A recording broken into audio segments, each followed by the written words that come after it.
Sejam muito bem-vindos a mais um episódio do podcast da Oftalmo Expert.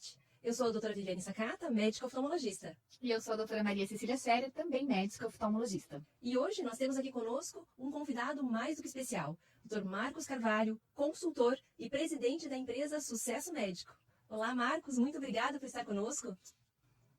Olá, muito obrigado a vocês por esse convite, né?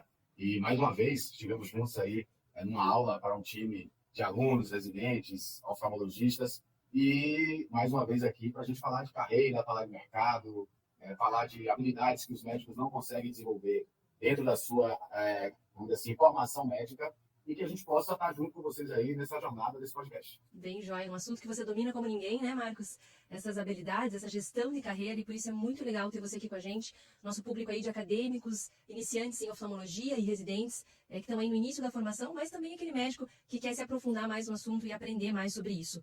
E que não deixa de ser um iniciante no assunto, um iniciante, sim. Na verdade, todos nós sempre somos iniciantes em algum aspecto, né?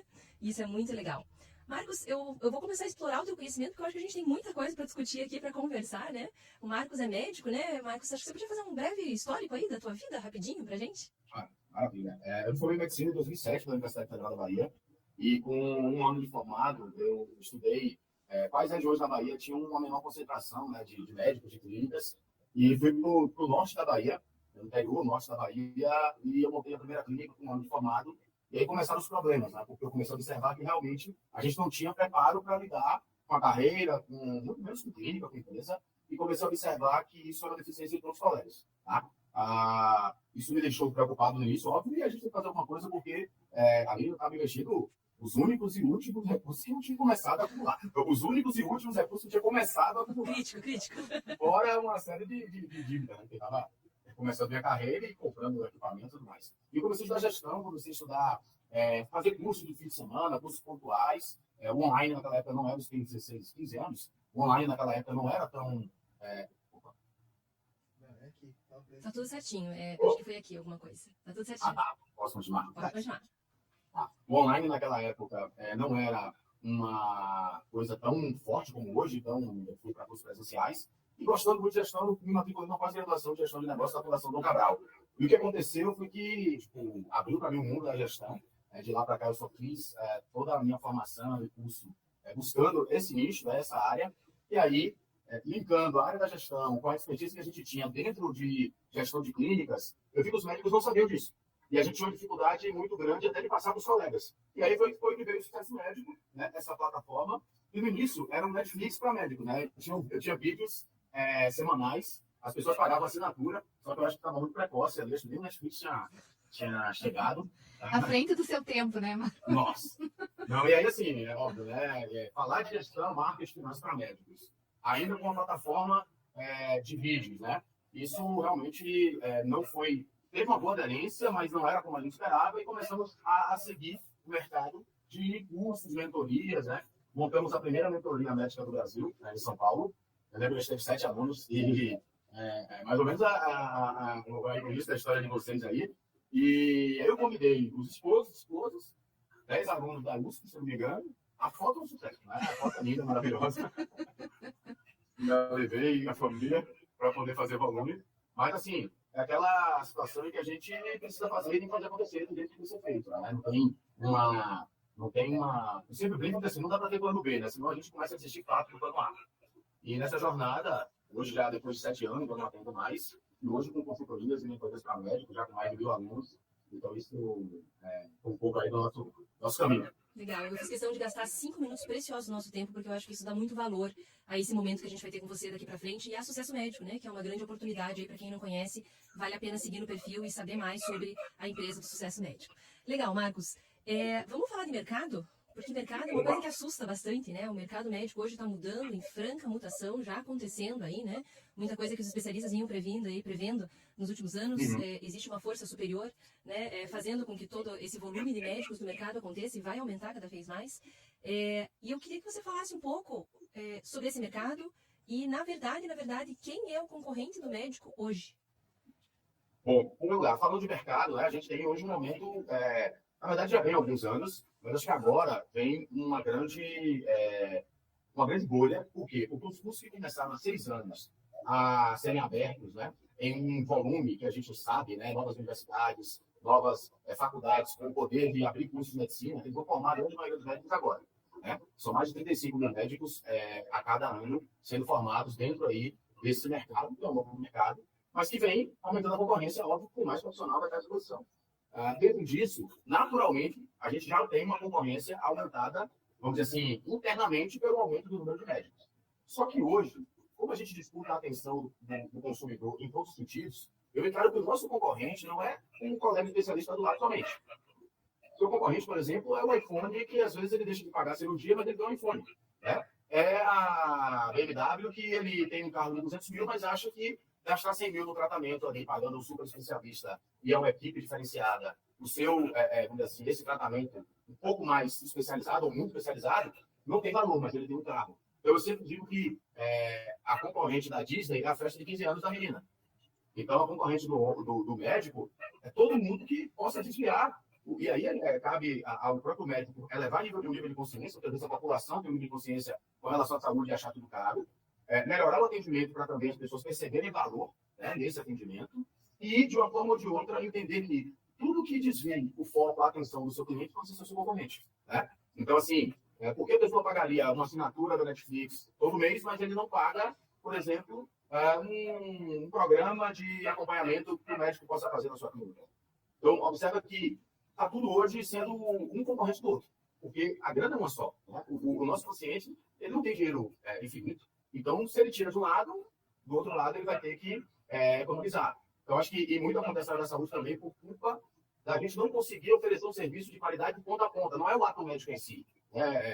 O médico bem formado, ele tem uma consulta, tem um diagnóstico, tem um tratamento, entrega o seu melhor, mas o ciclo do serviço, ao meu ver, ele tem dificuldade de ser realizada com uma boa percepção do cliente. E aí você entra numa concorrência com grandes empresas, grandes marcas ou pequenas marcas, mas que retiram esse cliente do seu consultório ou levam ele para o plano de saúde. E muitas vezes ele pensa assim, olha, se eu pago um plano e sou atendido do mesmo jeito que foi o particular, por que pagar particular? Né? Então, as pessoas elas não vão pagar um ticket maior simplesmente pelo fato do médico achar que vai receber. Elas têm que perceber valor naquilo. Né? E aí vale a pena a gente falar um pouco de valor e preço, né? Porque preço é o que eu cobro, o valor é o que eu entrego. Toda vez que o valor é acima do preço, ou seja, a percepção do que você está recebendo é acima do que realmente você está pagando, né? Ou seja, o cliente percebe que ali vale a pena, ele paga, volta, indica, traz mais pessoas, ele continua comprando. E quando ele não percebe isso, realmente ele vai mudar, ele vai para outro concorrente, ou até mudar vamos dizer assim, ir em outra cidade. Com a telemedicina hoje, a concorrência virou nacional, né? Porque antes eu estava concorrendo com o médico do bairro. No máximo da minha cidade, eu deveria ter mais da cidade. Agora eu estou concorrendo com o médico brasileiro. O mega especialista lá em São Paulo, em Curitiba, está concorrendo com o médico da Bahia, que eu posso acessar uma plataforma e fazer uma consulta com ele. Eu nunca me esqueço. A minha esposa teve uma tumoração no ovário e a gente consultou em uma tarde com o Dr. Glauco em São Paulo. No dia seguinte viajamos e o dia estava operando. Imagina que isso acontecer há anos atrás, é impossível. Né? Então, assim, é muito importante a gente ter essa visão. E aí, não é só a formação técnica, isso é a base de tudo. Acho que a base tem que ser entregue. Não dá para abrir a caixa, ver um iPhone e ter um Nokia. Mas, a gente, em cima dessa base, se a gente souber colocar outros atributos, habilidades e entregas, aí a gente chega no resultado e acho que é o que todo mundo gostaria, né? E aí eu sempre digo, até quando você pensa nisso, você faz uma medicina melhor do que você faz hoje. Você tem mais tempo de consulta, porque você consegue cobrar um valor diferenciado. Você tem, por exemplo, uma equipe maior que você consegue investir nela em treinamento para atender melhor o seu paciente. Então, de uma forma ou de outra, você acaba até oferecendo a melhor medicina. Eu acho que esse é um ponto interessante para abordar aqui. Marcos, muito legal isso que você está falando. Eu acho que isso que você está falando, que para você é muito dia a dia. Eu estudei um pouquinho, muito pouca coisa, assim, perto do mar, que você sabe, mas isso é um assunto muito complexo para quem está ouvindo, né? Eu acho que falar de valor, cada vez mais, a gente vê que os médicos estão se capacitando para isso, mas falar de valor é um conceito muito novo para o médico hoje em dia, até porque na faculdade a gente não tem noção nenhuma disso, né?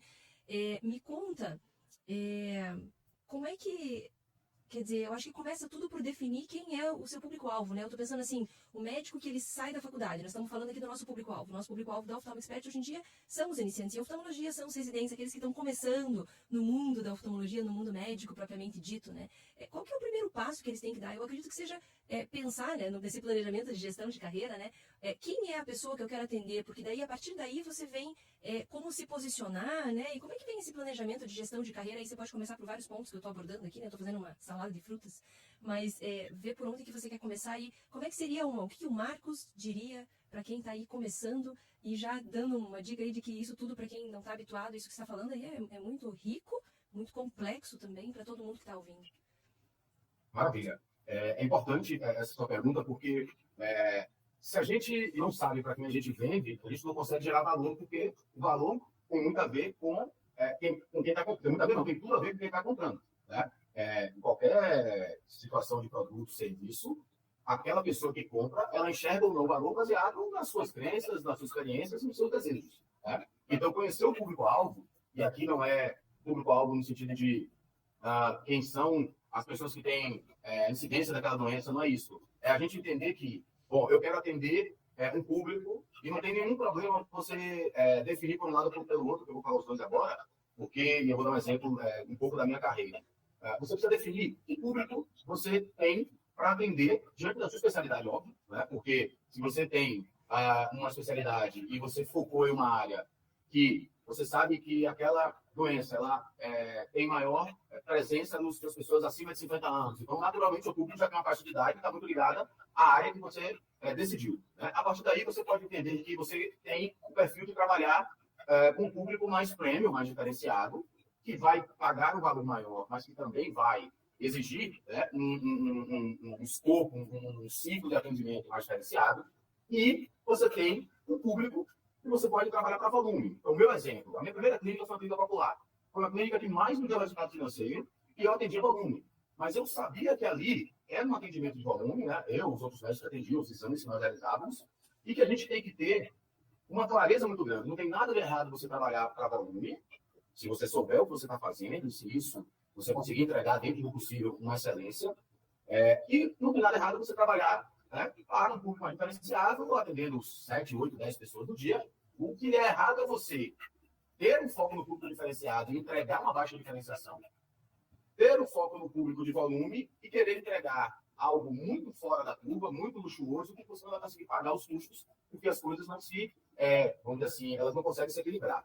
Então, o seu público ele tem que ser definido, baseado, óbvio, na área médica que você vai atuar, na região que você está.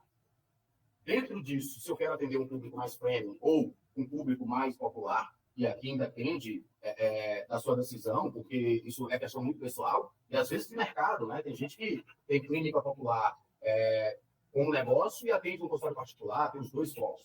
Mas definindo esse público, você passa a entender onde ele mora, quais são os desejos que ele tem. Você passa a entender, por exemplo, qual é o perfil de consumo dele. Ele eu só recebo particular à vista, em dinheiro. Mas seu público premium paga tudo em cartão. Então, você está meio que desconecto que ele tem como hábito de consumo. Né? E eu sempre digo, o consumidor ele não tira da cabeça o cérebro de consumidor quando entra na clínica. Ao entrar na clínica, ele te compara com o hotel que ele vai, com o restaurante que ele vai, com o shopping que ele vai, porque é um só ser humano ali com as suas experiências e com as suas vivências. E se a gente quer atender aquele perfil de público, basta você entender onde ele consome, o que ele consome, como ele consome, aquela história lá de como vivem, né, o que comem, onde andam. Como se reproduzem. Exatamente. Para a gente entender e montar algo preparado. Porque quando ele entra, eu chamo isso de alinhamento estratégico, quando ele entra no ambiente que é para ele vai dizer, cara, isso aqui é para mim.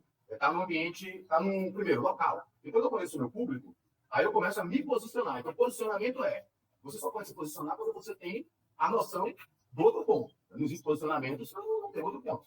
Se tivesse um espaço sideral, não tem posicionamento. Eu vou lá e não tem algo que eu possa ter como referência. Então, para se posicionar, você precisa ter uma referência, para você se posicionar para aquela referência. Então, se você tem um público-alvo, você passa a se posicionar para aquele público-alvo. Né? O que você fala nas suas redes sociais, voltado para o que aquele público quer consumir de conteúdo. O local que sua clínica ela deve ser construída ou alugada, onde você deve colocar, tem que ser um local que aquele público tenha minimamente condição de visitar, hábito ou até em grandes cidades, que ele queira visitar. Dá um exemplo, você pode montar uma mega clínica na zona leste de São Paulo, que o pessoal da zona sul não vai cruzar uma cidade para poder ser atendido, né? Pela distância, pelo engarrafamento, por tudo que acontece na cidade. Então, tudo isso tem que estar alinhado, né? O preço tem que estar alinhado, porque se eu vou buscar um público premium e eu cobro muito barato, ele vai desconfiar da minha capacidade técnica. Então, o preço também está muito ligado a valor. Não quer dizer que tudo que é caro é bom. Você pode encontrar coisas baratas que também são muito boas. Mas, geralmente, o preço para a entrega tem um equilíbrio. Você não consegue comprar um carro importado da BMW por 10 mil, por 20 mil. Né? É incongruente se alguém te oferecer isso, tem que investigar, e pode ter problema no meio. Então, assim, tudo vem do público-alvo para gerar o seu posicionamento para você fazer com que tudo seja preparado para aquele cliente. Né? Porque se ele entra numa clínica e ele observa uma ambientação que é comum a ele, ele consegue ver coisas que ele vê no hotel, no restaurante, na casa dele e nos outros ambientes que ele vive. O atendimento da secretária. Vou dar um exemplo muito simples. Nosso público é médico, né? E antes a gente trabalhava muito no e-mail. Cara, o público médico fica com o WhatsApp aberto no consultório, o WhatsApp aberto no consultório, mas ele não abre e-mail. Só que assim, tudo isso é jornada de aprendizado. Você, claro, o WhatsApp é uma ferramenta que antes era muito usada para conversa, depois para atendimento, para relacionamento, para venda, hoje para tudo. E eu comecei a abolir o e-mail praticamente e trabalhar no WhatsApp. E hoje eu consigo falar com os médicos. Claro, também adequei o meu horário, então hoje eu falo com o médico principalmente de 6 às 8 da manhã, depois dá uma diminuída no volume, de 12 às 2 da tarde, hora de almoço, e a partir das 19. Aí tem clínica que fecha às 18, mas quer atender o público prêmio. Só que o público prêmio dele, no horário comercial, está trabalhando. Né? Como é que eu vou querer falar com o cirurgião ou com um oftalmo que está operando no horário que ele está no centro cirúrgico? Então, você tem que adequar, eu estou falando de coisa simples, mas que é muito importante, porque a gente tem que adequar o serviço todo. A gente tem que adequar o serviço todo. E não quer dizer que sua clínica tem que estar aberta até 21. Mas você pode ter uma pessoa... Deixa eu fazer um comentário. Você está falando grandes pérolas. Você está metralhando pérolas, na verdade. Porque cada palavra que você fala é uma pérola. Mas só para dizer que tudo tem muito valor. Muito obrigado. E assim, porque a gente tem que entender que se esse público tem aquele horário de consumo, e hoje não é no meu momento, é no momento do meu cliente. Porque ele tem diversas pessoas para escolher. Por exemplo, eu geralmente faço minhas coisas de olhar curso, acompanhar alguma compra que eu queira, ou fazer alguma análise de algum serviço, algum software, geralmente ou à noite ou fim de semana. Né? Então, assim, é o nosso perfil. Está o dia todo trabalhando aqui, o dia todo envolvido. Você pode até olhar, mas você não consegue aprofundar ali, você não consegue analisar até a última instância, vamos dizer assim. E as pessoas, se entenderem isso, tem que estar disponível na hora do público dela. Né? Então, será que tem um estudo bacana que assim, as mulheres, geralmente, no fim de semana, elas têm maior dificuldade de sair para fazer curso fora, porque tem um momento, às vezes, que você está com o filho, você está mais próximo da família, e as empresas que identificaram isso começaram a montar turmas durante a semana, que tinham 60%, 70% de mulheres, mas no fim de semana, 70%, 60% de homens. Né? E eles entenderam a jornada do cliente. E se a gente não entender isso, a gente vai vender na hora errada para a pessoa errada e não vai estar com a porta aberta na hora que a pessoa certa bater. Né? E aí tem que ter muita coisa de... Eu vou colocar um call center, então, para funcionar de 18 até 21. Tudo bem. Né? Ou perguntar qual é o melhor horário. Tudo isso a gente vai ter que medir. Vai ter que acompanhar. Se você chega no dia seguinte da sua clínica, tem um monte de mensagem no WhatsApp, alguém tentando falar à noite aqui, ninguém deu atenção. E se o outro concorrente deu atenção, a gente vai perder, com certeza. Marcos, e pensando na pessoa que está começando, residente, talvez a primeira tarefa, assim, lição de casa seja eu entender o que eu quero, quem eu quero atender então, né? Porque você acha que essa escolha tem mais a ver com aptidões inatas, oportunidade, Mercado, local. para ver aquela, dependendo de onde a pessoa quer morar, né? Uhum. O que é mais adequado, né? Isso é muito importante, porque assim, eu vejo pessoas fazendo uma especialização, uma subespecialização, mas às vezes elas chegam assim, eu quero voltar para o interior de onde eu saí.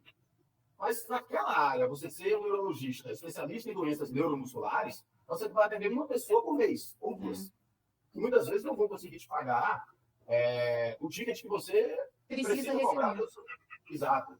Então, assim, a sua especialidade conta muito, né? Porque tem patologias, tem, vamos dizer assim, áreas que você precisa estar em um grande centro ou numa capital para ter o foco de atrair várias cidades, várias pessoas de outros estados, inclusive, de fora do país.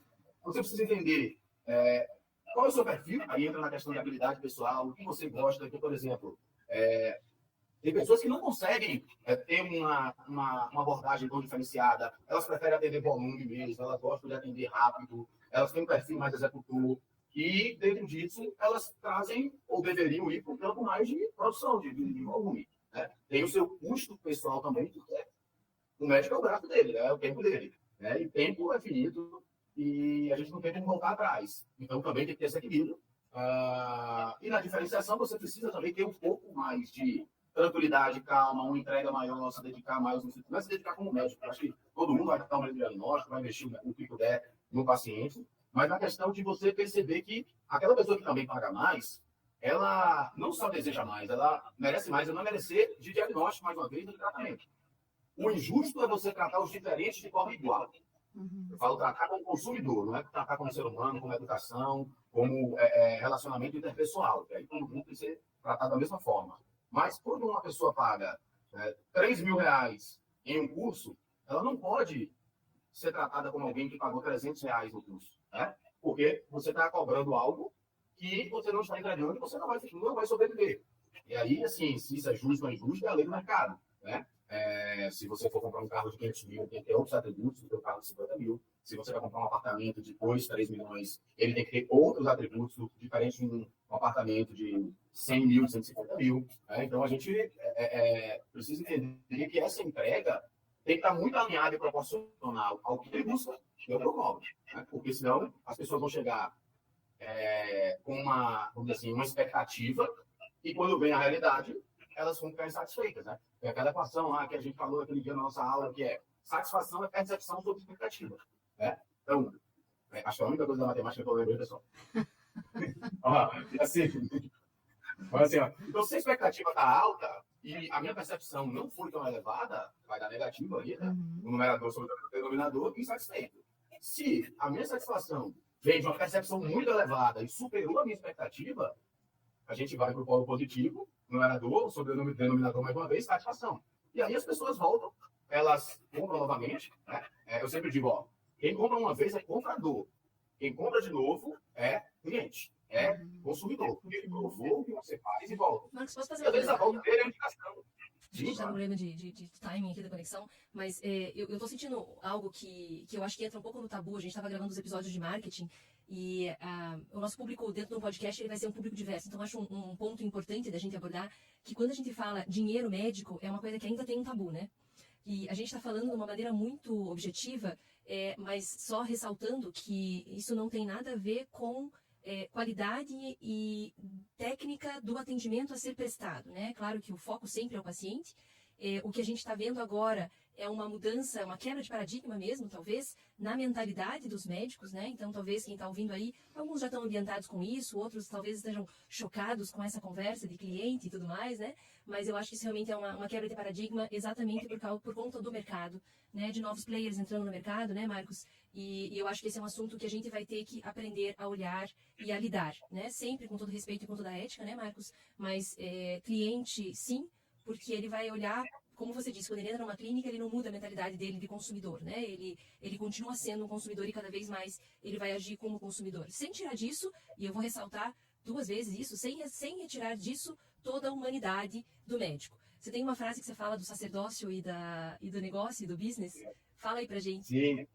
Eu sempre digo que assim, para amenizar um pouco às vezes essa fala mais voltada para o business, para o comercial, primeiro que dentro do consultório a gente pensa como sacerdócio e fora do consultório, da porta do consultório para fora, como negócio. Né? Porque se você não fizer isso, você até vai prestar uma péssima medicina, porque é um ciclo vicioso. Você atende mal, a sua equipe atende mal, você tem menos clientes, você fatura menos, você investe menos, você tem que atender mais rápido, você tem que fazer volume e você começa a fazer uma quebra da percepção de valor do cliente e no final você está realmente quase sem cliente ali ou tendo que mudar de perfil de cliente, que agora só quem te paga é quem aceita ou quem não tem condição, às vezes, de ter uma grana para poder pagar um médico que tem um ticket maior, né, e está tudo bem, mas que ela também não exige um atendimento, um ambiente diferenciado.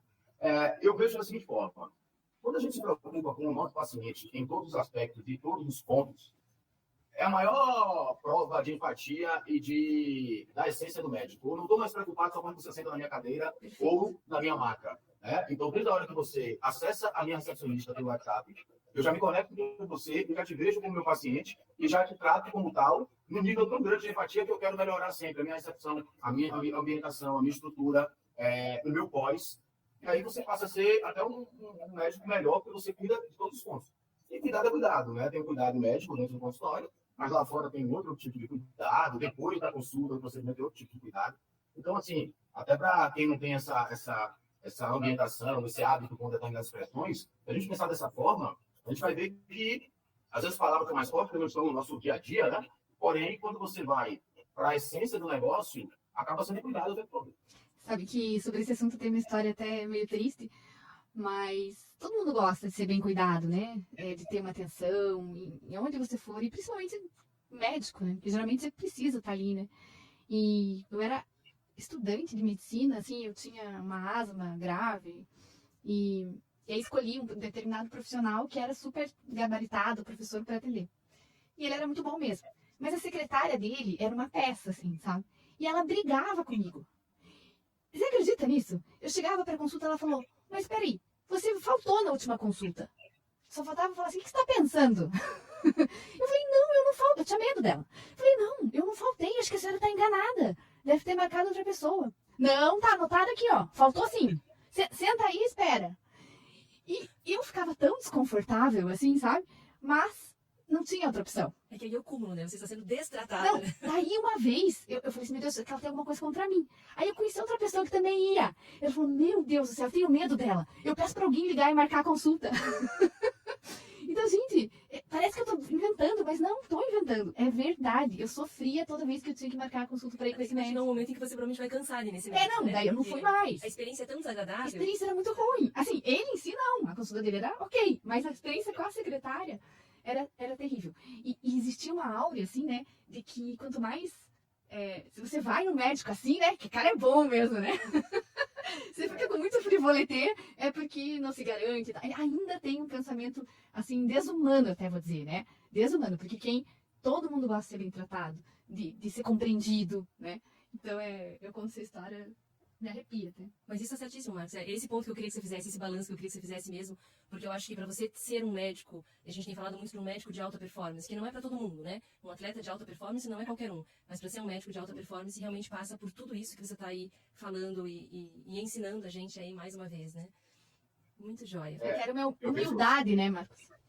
Sim, eu acho que isso é realmente você sair um pouco aí do seu posto de, naquele momento, ser um médico que todo mundo procura, e isso é na sua área, com certeza, mas você procura outros profissionais em outras áreas, e entender que ela escolheu no meio do oceano de outros profissionais para cuidar da saúde dela, ou de alguém que ela ame, ou que ela esteja acompanhando, e que aquele cuidado não é só uma boa anamnese e um exame físico. Pelo contrário. E segundo, tem muita gente que é tão bom quanto a gente. Só que quando você coloca em cima disso todos esses outros atributos, aí você começa a diminuir a concorrência, né? Porque as pessoas não param para pensar nisso, elas ficam focadas no negócio, no business, né? Então, tipo assim, meu negócio é consultar. Então, o que está acontecendo lá fora, e esse relato é muito importante, porque muitas vezes o médico não sabe o que está acontecendo na recepção, né? Eu sempre brinco assim, cara, quer ganhar dinheiro em 2 horas? Abre o WhatsApp web da sua clínica, abre o WhatsApp para ver quanto de dinheiro tem guardado ali dentro, os pacientes querem gastar na sua clínica e alguém não quer receber, né? Porque gostaria de gerar uma consulta, ninguém responde. Que dia tem vaga, ninguém responde. O doutor faz esse exame, ninguém responde. Né? Ou responde depois de 4 horas, daí fica aquela conversa de doido, né? Que um manda 10, outro responde 2, o outro responde 18, outro responde 22, no outro dia outro responde, ninguém conversa. E ninguém conversa, né? Então, assim, eu acho que o médico tem que ver isso sim, a clínica, a profissional em geral de saúde, porque se nesse primeiro atendimento você já tem essa experiência, né, que a Marcia relatou para a gente, imagina como é que ela sai de lá. O médico é bom, mas eu estou levando um sentimento ruim. E o seu cérebro não nasceu para continuar apanhando o sentimento ruim, né? A minha avó já dizia, meu filho, quem bate esquece, quem apanha nunca esquece. Então, e para a sobrevivência nossa, o nosso cérebro é obrigado a registrar o episódio ruim de forma mais intensa. Tanto que tem pesquisa mostrando que quando você fala bem, você fala para 3 a 4 pessoas. quando você fala mal, você fala para 13 a 17 pessoas. Isso antes da rede social. Porque agora você bate um print, bota no Instagram e o mundo todo vai ver. Então, assim, se o seu cérebro vai dizer, nossa, eu tenho que ir naquele médico de novo. Né? E olha que o ambiente para a gente, um ambiente de clínica, né, de consulta, de hospital, foi tão estigmatizado que a gente já viria assim, poxa, eu tenho que ir no médico. Deveria ser, pô, que bom, né? Eu vou no médico, eu tenho um médico. No Brasil, você já tem que dar graças a Deus, você consegue ir ao médico, né? Principalmente no privado. Então, assim, ao mesmo tempo que temos problemas, né? Mas o Oceano Azul. Por quê? Porque poucas faculdades ainda falam disso. Poucas pessoas, né, como vocês, como eu, como outros colegas que estão nessa jornada, fomentam isso. Então, acho que é preciso fomentar mais esse tema, mas enquanto não tem esse volume, é o Oceano Azul para quem se preocupar com isso. Porque quando você pô, eu só dou um exemplo, né? E depois eu queria comentar uma coisa que a Maricela falou que eu acho que é muito importante. Não sei se a Maricela me falou, mas vamos lá. Um colega nosso, um cirurgião, quando ele fechava a cirurgia, ele já tinha uma conexão direta com a floricultura que mandava uma orquídea para casa da paciente. Quando ela chegava em casa, já tinha uma orquídea com a dedicatória dele. Essa cirurgia dela estava tão barata depois. Pois é, e assim, olha como é que ela percebe isso. Nossa, tá barato. Porque tudo que eu pagar é pouco perante um atendimento e um nível de preocupação e de agradecimento desse, né? E aí, falando do comentário, acho que a Viviane falou, as pessoas dizem que quanto mais, vamos dizer assim, coisas que você colocar que você não é bom médico, você tem que esconder a sua falta de habilidade, colocando, né? Tipo assim, médico que tem Instagram é porque não é bom médico. Isso. Médico que precisa fazer, sei lá, fazer um brinde, botar um café diferenciado na clínica, ou dar uma água, um suco para o paciente, ele não é bom médico, ele precisa ter essas coisas para que as pessoas gostem dele. Então, assim, isso é assim, a coisa mais... assim, isso, não tem nem nome para isso. Bem pequena, né? Pois é, mas olha só, você vê que tem algo a ver mais com o ego da pessoa do que com o que realmente ela pensa, porque ela, enquanto consumidora, ela vai no restaurante e gosta, né? Ela olha o carro que ela está usando, o celular dela não é qualquer um, né? Então, assim, eu acho que é mais ego, porque ela não consegue fazer uma hipocrisia, então... né? Exatamente. Mas sabe que eu acho que a gente está finalizando o nosso tempo ali, eu acho que esse podcast que a gente está aqui metralhando informações, quem colocou num e-mail volta para o 09, porque senão não vai acompanhar tudo que o Marcos disse aí pra gente, de velocidade, né? Eu tô dizendo.